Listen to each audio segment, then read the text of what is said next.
Hey, what's going on, everyone? This is Mike Colleen at MikeColleen.com.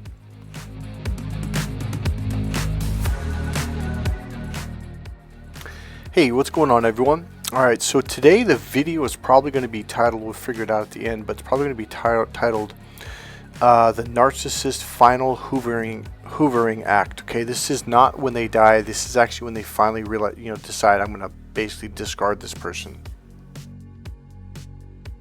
Before I go into that, I want to make one statement. The world, we are starving narcissists to death. What do I mean by that? They are finding it very hard to get that fuel source, that source supply from you. A lot harder now than ever because the word has gotten out and it's spreading hard. And believe it or not, but for some of them, it does affect their health quite intensely. Alright, so let's get this going. Okay, so I've got some typing here, some stuff I've listed off because I don't want to miss anything, so it may not be quite as smooth as normal. So here's what's going on. I'm just going to give it away. So the reason why a narcissist, when they make the final Hoover, so okay, in general, here's how it works, and I'm sure you've been through it if you've been following this channel. A narcissist will go take you through the cycle, the love bombing. Then they go through the devaluing stage where they cut you down. Then they do the discard, okay? And so they basically just cut you off for no reason at all, or they discard you in like trash. And you feel they're what they're doing is they're dehumanizing you, especially in the devaluing stage. They're dehumanizing you to where you're nothing, and then they throw you away like trash. That's the discard stage. And then they wait a while. Generally, okay, here's what happens. They found someone else, they got bored with you, they basically destroyed you emotionally, and now they found someone else, a new toy that they want to play with and then eventually destroy. So this is why they discarded you. This is why they got rid of you. But, and there is a big but there, and that's what this video is about, and you're going to like it. And it makes you very, very powerful. In fact, this whole process makes you powerful. It makes you in fact, you begin to realize like, holy shit, I had the power the whole time. See, it's the realization, and that's what these videos are about, is to get you to go, oh, so I had the power over them the whole time. Wait till you hear what I have in this video. So remember, narcissists are fake. It is all a freaking act. The whole confidence and lowering their voice and acting confident. It's all an act. Behind that is a terrified little boy. They are absolutely terrified. They're scared. They have anxiety through the freaking roof.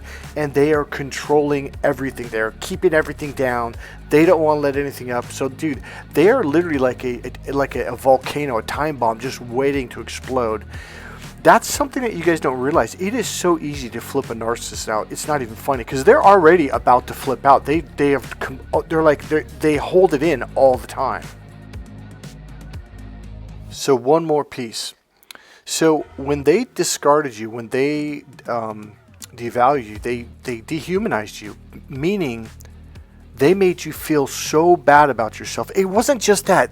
It was as if they looked at you like you were just a piece of property, like you were this thing, like you literally weren't a human. And I know a lot of you that went into hiding or went into, what do they call it? I always forget it. Basically like a shell, kind of curling up in a shell and hiding from the world for a year or two. This is why you did that, is because you didn't feel like you were a human. You felt dehumanized, and every time you tried to connect with yourself, you felt bad, like I'm just a horrible person or I'm this nothing, okay? So the revenge here is going to be sweeter than sweet. Number one, you begin to realize how much power you already have, that you have over the narcissist. Number two, you begin to realize how scared the narcissist is. Now, watch this. Alright, here we go. Alright, so number one, narcissists can never, ever, ever move on from you. Ever. For the rest of their lives. You are always on their mind, no matter what.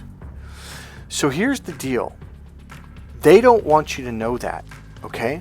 So when a narcissist does what I call the final hoovering, they're hoovering you in to completely and utterly destroy you for life.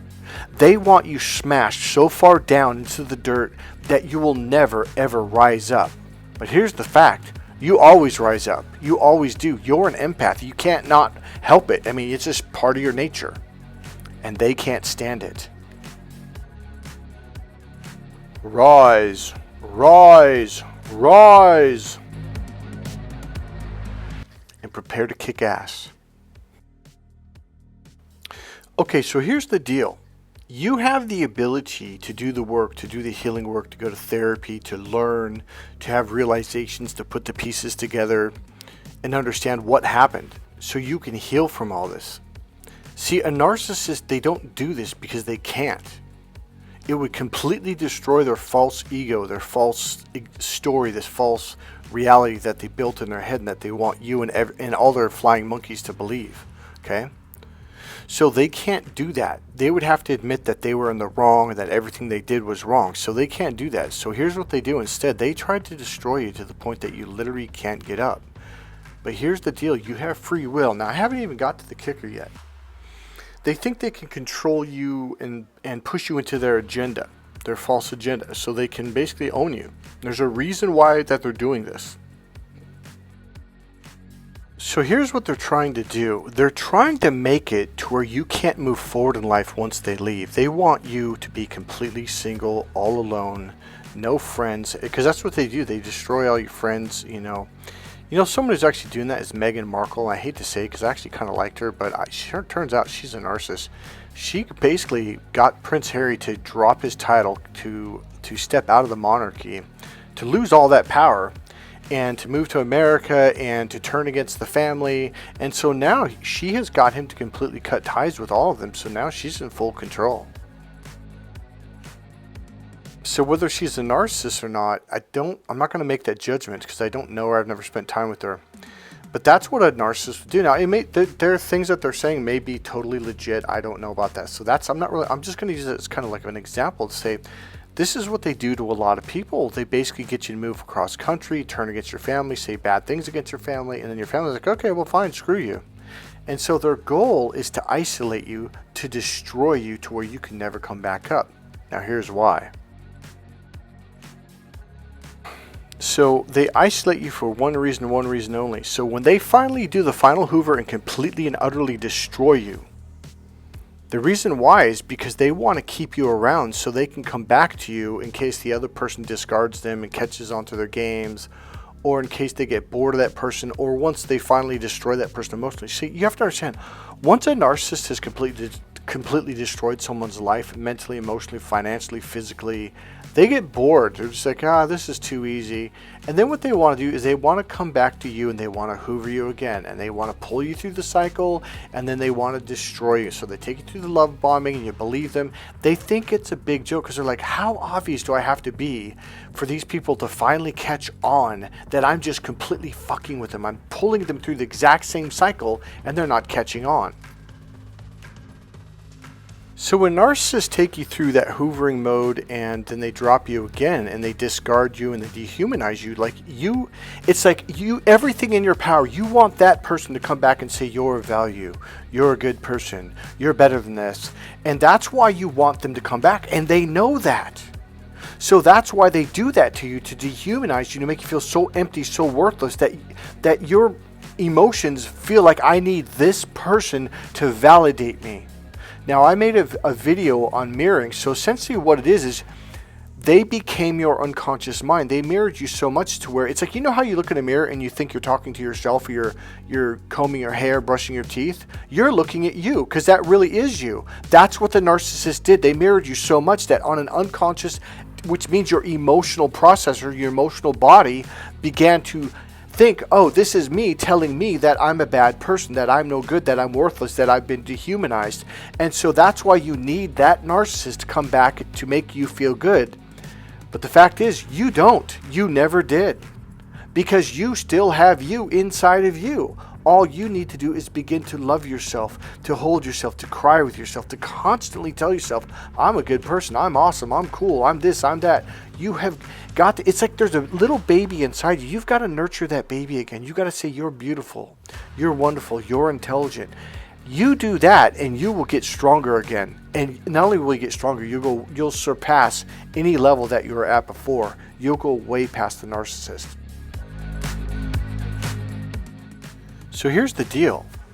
The real reason why the narcissist beats you all the way down is, okay, like a lot of you, did you guys ever date again? A lot of you are like, I'm never going to get in a relationship again. Yeah, they did that on purpose to you. That wasn't, I know you're thinking like that's because like I'm dumb, sick and tired of going. No, they did this in a way to where you'd be terrified to ever open up and fall in love again. Now here's why they did all this.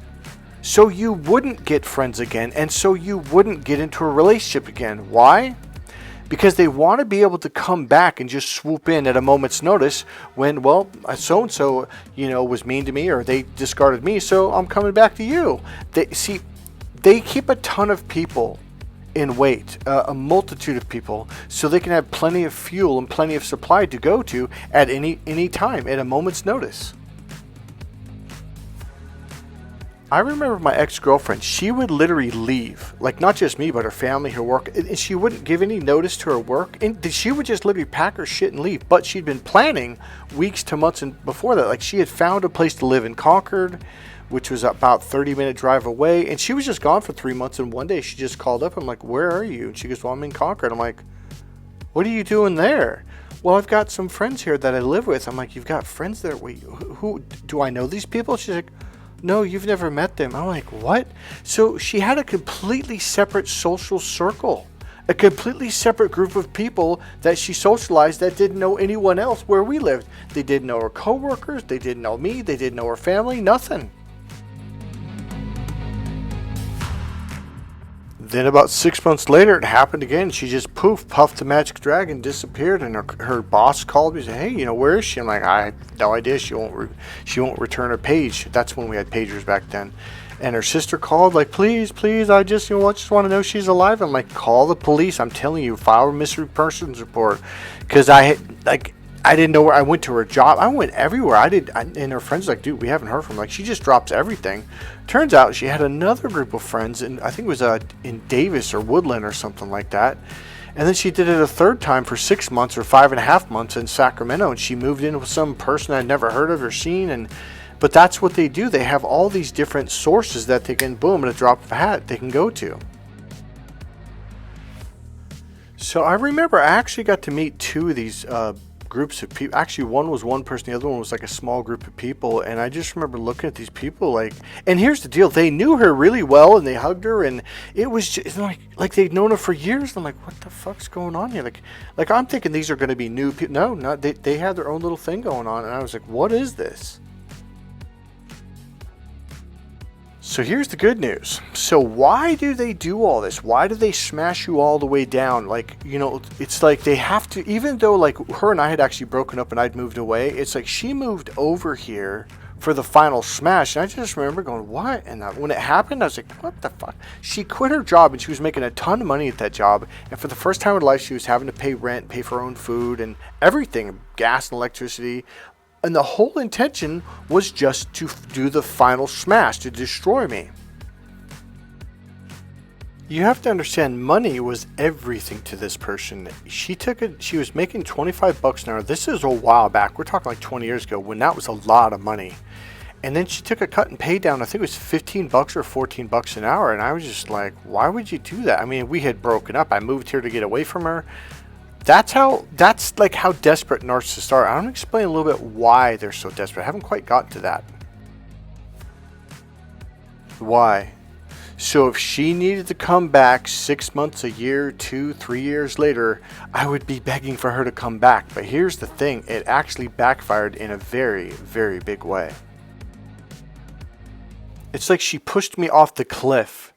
But what happened, it was like an explosion. It was like boom, and my energy just boom. It's like kind of like when you ever see those nuclear bombs go off like under the water, it's like boom, and it just expanded for miles and miles and miles. And let me tell you something, I felt more powerful than I ever did in my life, and I freaking destroyed her emotionally. I did something so horrendous. I don't want to say horrendous, didn't hurt her, didn't punch her, but I embarrassed her. I shamed her in a way that she would like, and I realized because she had said something about something that happened to one of her friends years ago, and I did this, and she's like, oh my God, like she was disowned by her family and blah blah and her friends. I did the same exact thing to her, but it was something that was true. It wasn't something I made up or did. And what it did to me is it showed me like, dude, you can fight back. And it was like for the first time in my entire life, I was like, holy shit, I did not know that I was this powerful.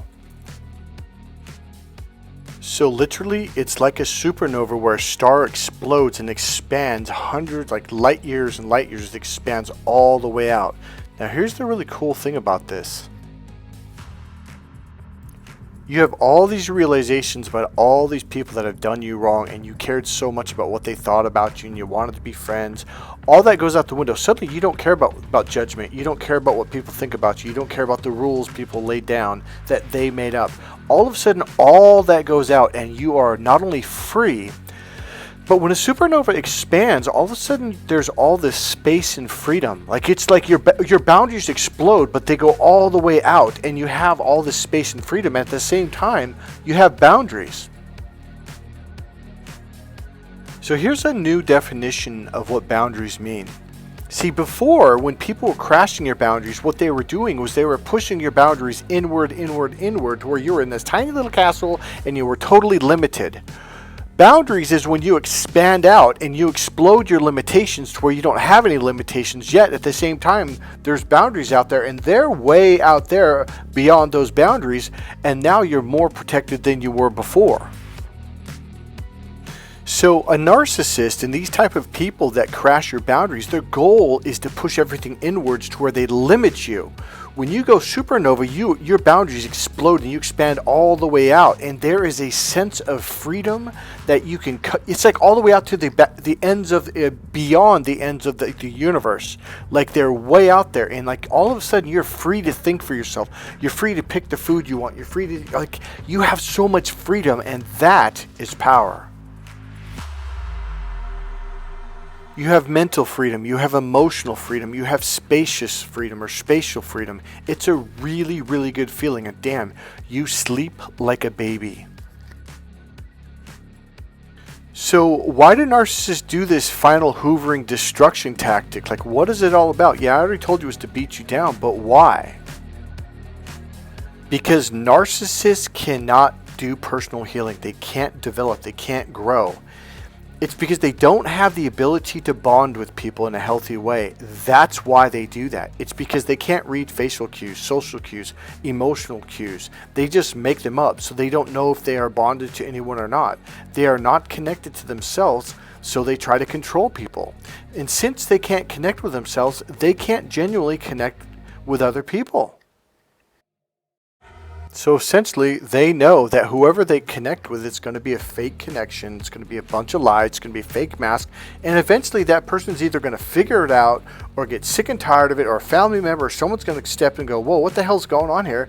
And they're either going to get bored of the person or the person's going to discard them. And therefore, they want you there in wait. Even if you get into another relationship, they want to beat you down so bad that they know that you're never going to be in love with another person. You might get in a relationship out of desperation, but they know they can come back in, swoop in, break up your relationship or whatever, and then do it all over again, and then eventually discard you and make you feel like you've been dehumanized.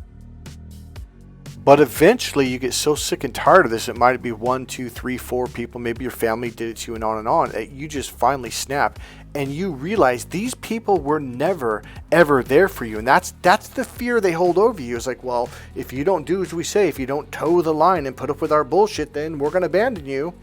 And here's the deal. You realize one day, like, man, I should have left them a long time ago. And that's part of the going supernova.